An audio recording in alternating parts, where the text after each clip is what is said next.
আসসালামু আলাইকুম, স্বাগত জানাচ্ছি আন্তর্জাতিক সংবাদে। জানিয়ে দেব গাজায় যুদ্ধবিরতির সংবাদ। শুরুতে জানিয়ে দেব সংবাদ শিরোনাম, পরে বিস্তারিত। আলহামদুলিল্লাহ, অনেক কল্পনা জল্পনার পর যুদ্ধবিরতি চুক্তির খবরে গাজায় হাজারো ফিলিস্তিনির উল্লাস।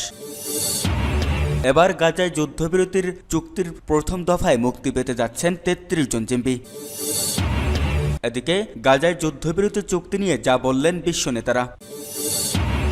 এবং সর্বশেষ জানিয়ে দেব গাজায় যুদ্ধবিরতি চুক্তির মধ্যেও ইসরায়েলি বর্বর হামলায় নিহত আরও ২০ জন ফিলিস্তিনি। এতক্ষণ শুনছিলেন সংবাদ শিরোনাম, এবার বিস্তারিত। তবে তার আগে আমাদের চ্যানেলটি সাবস্ক্রাইব করুন এবং লাইক, কমেন্ট, শেয়ার করে পরবর্তী আপডেট পেতে আমাদের সাথেই থাকুন।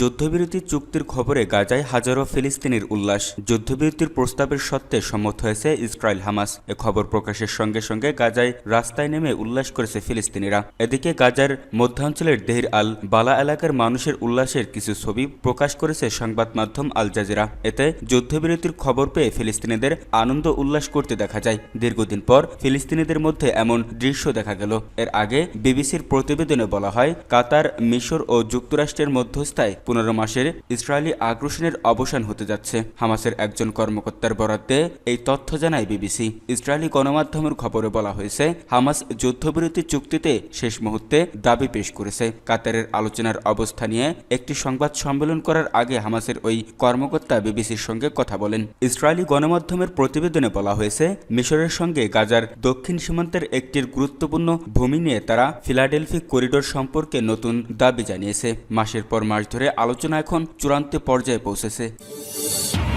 গাজায় যুদ্ধবিরতি চুক্তির প্রথম দফায় মুক্তি পেতে যাচ্ছেন ৩৩ জন জিম্মি। ইসরায়েল ও হামাসের মধ্যে ঘোষিত যুদ্ধবিরতি ও বন্দি বিনিময় চুক্তির প্রথম পর্যায়ে ২ মার্কিন ইসরায়েলি নাগরিক কিথ শিগেল ও সাগুই ডেকেলচেন মুক্তি পাচ্ছেন।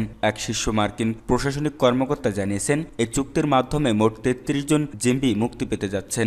এক প্রতিবেদনে এ খবর দিয়েছে টাইমস অফ ইসরায়েল। কিথ শিগেলকে বয়স্ক বন্দীদের মধ্যে অন্তর্ভুক্ত করা হয়েছে এবং সাগুই ডেকেল চেনকে আহত বন্দীদের মধ্যে রাখা হয়েছে। ডেকেলচেন ৭ অক্টোবর হামলায় গুলিবিদ্ধ হন। এই চুক্তির আওতায় তাদের প্রথম দফায় মুক্তি দেওয়া হবে। আরেক মার্কিন বন্দী ইরান আলেকজান্ডার, যিনি ইসরায়েলি প্রতিরক্ষা বাহিনীর সদস্য ছিলেন, তাকে দ্বিতীয় পর্যায়ে মুক্তি দেওয়া হবে। এই পর্যায়টি ৪২ দিন ব্যাপী চলবে। যুক্তরাষ্ট্র তার মুক্তি নিশ্চিত করার জন্য কাজ চালিয়ে যাচ্ছে বলে জানান ওই কর্মকর্তা। শীর্ষ মার্কিন কর্মকর্তারা আরও জানান, তৃতীয় পর্যায়ে গাজায় আটক ৪ মার্কিনীর মরদেহ হস্তান্তর করা হবে। এই পদক্ষেপ মানবিক ত্রাণ প্রচেষ্টার একটি অংশ হিসেবে বিবেচিত হচ্ছে। প্রথম দফায় ৫ জন নারী আইডিএফ সেনার মুক্তির বিষয়ে একটি বিবৃতি দেওয়া হলেও ইসরায়েলি কর্মকর্তারা পরে ওই তথ্য অস্বীকার করেছেন। তাদের মতে ওই সেনাদের মুক্তির বিষয়ে এখনও চূড়ান্ত সিদ্ধান্ত হয়নি। ইসরায়েল ও হামাসের মধ্যে ওই চুক্তি দীর্ঘদিন আলোচনার পর সম্পাদিত হয়। চুক্তির মূল লক্ষ্য হল যুদ্ধবিরতির মাধ্যমে বন্দি মুক্তি এবং মানবিক সহায়তা নিশ্চিত করা।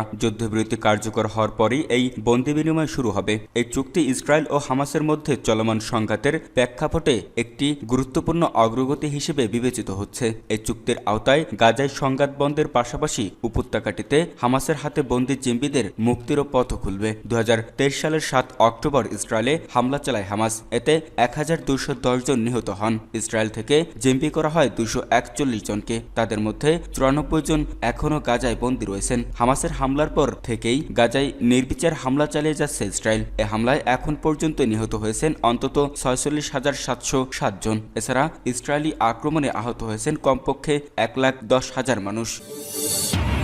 গাজায় যুদ্ধবিরতি চুক্তি নিয়ে যা বললেন বিশ্ব নেতারা। গাজায় যুদ্ধবিরতি চুক্তি ও বন্দি বিনিময়ে সম্মত হয়েছে ফিলিস্তিনি স্বাধীনতাকামী সংগঠন হামাস ও দখলদার ইসরায়েলি বাহিনী। আগামী রোববার ১৯ জানুয়ারি থেকে যুদ্ধবিরতি চুক্তিটি কার্যকর হবে। দীর্ঘ ১৫ মাস ধরে চলা এই যুদ্ধবিরতিটিকে স্বাগত জানিয়েছে বিশ্বের বিভিন্ন রাষ্ট্র ও সরকার প্রধানরা। এ নিয়ে তারা প্রতিক্রিয়াও জানিয়েছেন। চলুন দেখে নেওয়া যাক যুদ্ধবিরতি নিয়ে কোন বিশ্ব নেতা কি বললেন। প্রথমে জো বাইডেন যুদ্ধবিরতি ও জিম্মি বিনিময় চুক্তির কথা নিশ্চিত করে মার্কিন প্রেসিডেন্ট জো বাইডেন এক বিবৃতিতে বলেছেন, এই চুক্তি গাজায় যুদ্ধ বন্ধ করবে, ফিলিস্তিনিদের বেসামরিক নাগরিকদের জন্য জরুরি মানবিক সহায়তা বৃদ্ধি করবে এবং ১৫ মাসের বেশি সময় ধরে আটক থাকার পর জিম্মিদের সঙ্গে তাদের পরিবারের পুনর্মিলন ঘটাবে। জো বাইডেন বলেন, লেবাননের যুদ্ধবিরতি ও ইরান দুর্বল হওয়ার পরে হামাস যে ব্যাপক চাপে ছিল এবং আঞ্চলিক সমীকরণ যেভাবে বদলে গিয়েছিল, এই যুদ্ধবিরতি কেবল সেটারই ফলাফলই নয়, বরং আমেরিকার দৃঢ় ও কষ্টসাধ্য কূটনীতিকও ফলাফল।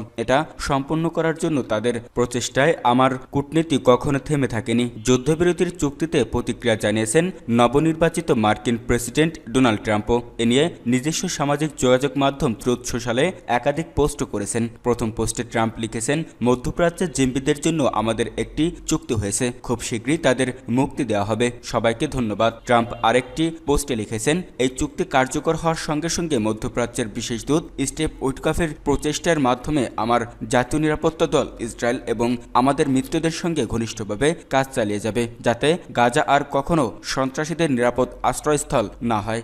কাতারের প্রধানমন্ত্রী শেখ মোহাম্মদ বিন আব্দুল রহমান বিন জসিম আল থানি সংশ্লিষ্ট পক্ষগুলোর সঙ্গে চূড়ান্ত বৈঠক শেষে বুধবার 15 জানুয়ারি সন্ধ্যায় আনুষ্ঠানিকভাবে যুদ্ধবিরতির ঘোষণা দেন। তিনি বলেন, উভয় পক্ষেও যুদ্ধবিরতিতে সম্মত হয়েছে, এটি রোববার থেকে কার্যকর হবে। তিনি রোববার পর্যন্ত গাজা উপত্যকায় সবাইকে শান্ত থাকার আহ্বান জানিয়েছেন। মিশরের প্রেসিডেন্ট আবদেল ফাত্তা আল সিসি সামাজিক যোগাযোগ মাধ্যম এক্সে এক পোস্টে গাজায় যুদ্ধবিরতি চুক্তিকে স্বাগত জানিয়েছেন। তিনি গাজায় দ্রুত মানবিক সাহায্য পৌঁছে দেওয়ার গুরুত্বের উপর জোর দিয়েছেন। তুরস্কের পররাষ্ট্রমন্ত্রী হাক্কান ফিদান আশকারায় গণমাধ্যমকে বলেছেন, আঞ্চলিক স্থিতিশীলতার জন্য যুদ্ধবিরতি চুক্তি ছিল একটি গুরুত্বপূর্ণ পদক্ষেপ। ইসরায়েল ফিলিস্তিনি সংঘাতের সমাধানের জন্য তুরস্কের প্রচেষ্টা অব্যাহত থাকবে বলেও জানান তিনি। জার্মানির পররাষ্ট্রমন্ত্রী আনালেনা বিয়াকভ বলেছেন, এই মুহূর্তে আশা করা যায় যে অবশেষে জিম্মিদের মুক্তি দেওয়া হবে এবং গাজায় প্রাণহানি বন্ধ হবে। ব্রিটিশ প্রধানমন্ত্রী কিয়ার স্টারমার এক বিবৃতিতে বলেছেন, মাসের পর মাস ধরে ভয়াবহ রক্তপাত এবং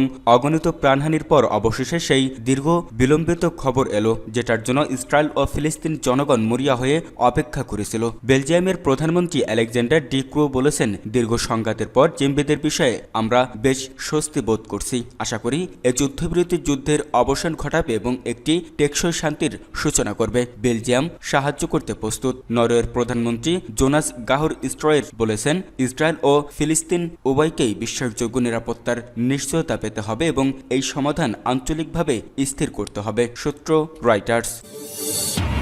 যুদ্ধবিরতির চুক্তির মধ্যেও ইসরায়েলি বর্বর হামলায় নিহত আরও 20 জন ফিলিস্তিনি। দীর্ঘ 15 মাস পর গাজায় যুদ্ধবিরতির চুক্তিতে সম্মত হয়েছে ফিলিস্তিনের স্বাধীনতাকামী সংগঠন হামাস ও ইসরায়েল। আগামী রোববার 19 জানুয়ারি থেকে এই চুক্তি কার্যকর হওয়ার কথা রয়েছে। এর মধ্যেও গাজায় হামলা অব্যাহত রেখেছে ইসরায়েলি সামরিক বাহিনী। বুধবার হামাস প্রচালিত সিভিল ডিফেন্স এজেন্সি জানিয়েছে, কাতারে গাজায় যুদ্ধবিরতি চুক্তির ঘোষণার পর বুধবার রাতে ইসরায়েলি বিমান হামলায় 20 জনেরও বেশি ফিলিস্তিনি নিহত হয়েছেন। খবর বিবিসির।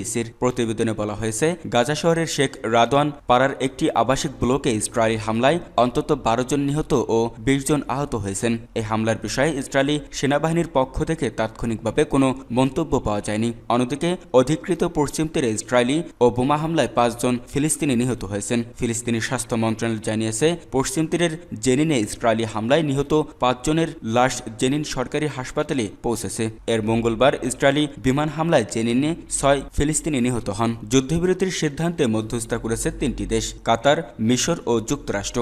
বুধবার রাতে কাতারের প্রধানমন্ত্রী শেখ মোহাম্মদ বিন আব্দুল রহমান বিন জসিম আল থানি দোহায় এক সংবাদ সম্মেলনে যুদ্ধবিরতির সিদ্ধান্তের কথা নিশ্চিত করেন। কাতারের প্রধানমন্ত্রী বলেন, গাজায় যুদ্ধবিরতির যে চুক্তি হয়েছে তা আগামী 19 জানুয়ারি থেকে কার্যকর হবে। চুক্তি অনুযায়ী প্রথম ধাপে 33 জন ইসরায়েলি বন্দীকে মুক্তি দেবে হামাস, যাদের মধ্যে সব নারী, শিশু ও 50 বছরের বেশি বয়সী পুরুষরা রয়েছেন। গাজার জনবহুল এলাকা থেকে ইসরায়েলের সঙ্গে গাজার সীমান্তের 700 মিটার বা 2297 ফুট এর বেশি দূরে অবস্থিত এলাকায় ইসরায়েল তাদের বাহিনী প্রত্যাহার করবে।